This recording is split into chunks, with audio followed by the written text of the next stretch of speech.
380 দেবন। আমি 400 দেবন দেব। এর চেয়ে বেশি দাম কে দিতে পারবে? কেউ কি চায় প্রস্তাব রাখতে এর চেয়ে বেশি দেবার? দেখতে শান্ত হলো, কিন্তু এরা অনেক শক্তিশালী। একাই এক গাড়ি লোহা টেনে নিয়ে যেতে পারে। এটা কেউ নিয়ে যাও। খুব ভালো নির্বাচন করেছেন, 3টা দাস নিয়েছেন না? আচ্ছা ঠিক আছে, আপনি 600 দেবন দেবেন। অনেক জিতে গিয়েছেন কিন্তু।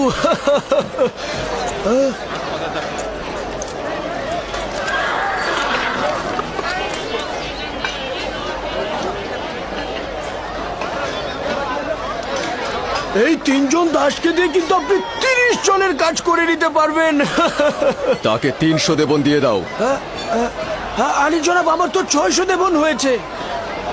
হায় হায়, বড় লোকসান হয়ে গেল। পরের বার কিন্তু পুষিয়ে দেবেন জনাব।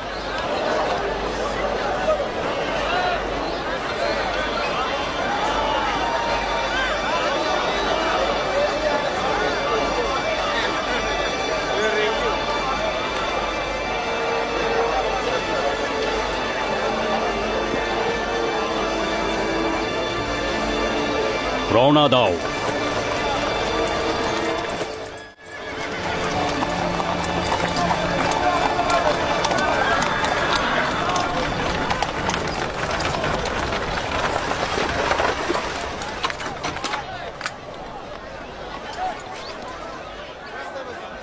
এক 1010 দেবন দেব আমি। 1020 দেবন দেব আমি। 1100 দেবন।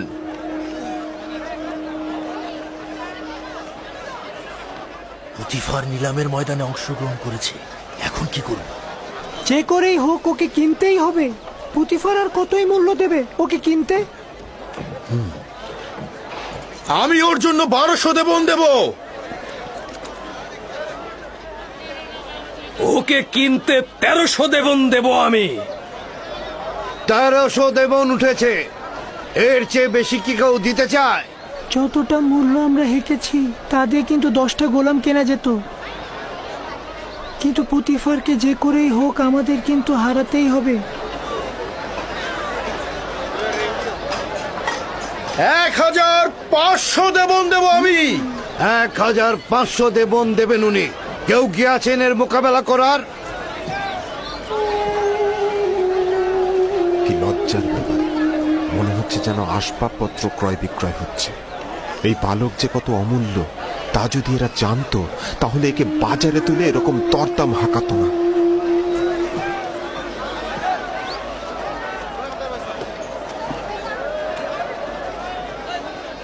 দু 2000 দেবন। আমি দ্বিগুণ বলছি। তার মানে তো 3000।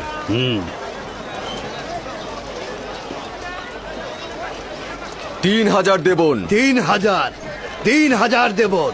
জনাব পুতিফার সেনাবাহিনীর প্রধান, তিনি মিশরের সম্ভ্রান্তদের একজন। তিনি 3000 দেবন প্রস্তাব রেখেছেন। জনাবে পুতিফার 3000 দেবন প্রস্তাব রেখেছেন। কার এত ক্ষমতা আছে যে জনাব পুতিফারের সাথে প্রতিযোগিতায় নামে? আপনাকে মোবারকবাদ, এখন থেকে এই গোলামের মালিক আপনি।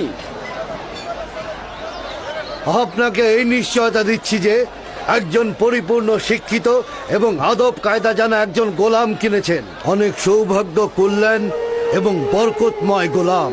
এই গোলাম জনাব পুতিফারের কাছে বিক্রয় করা হলো।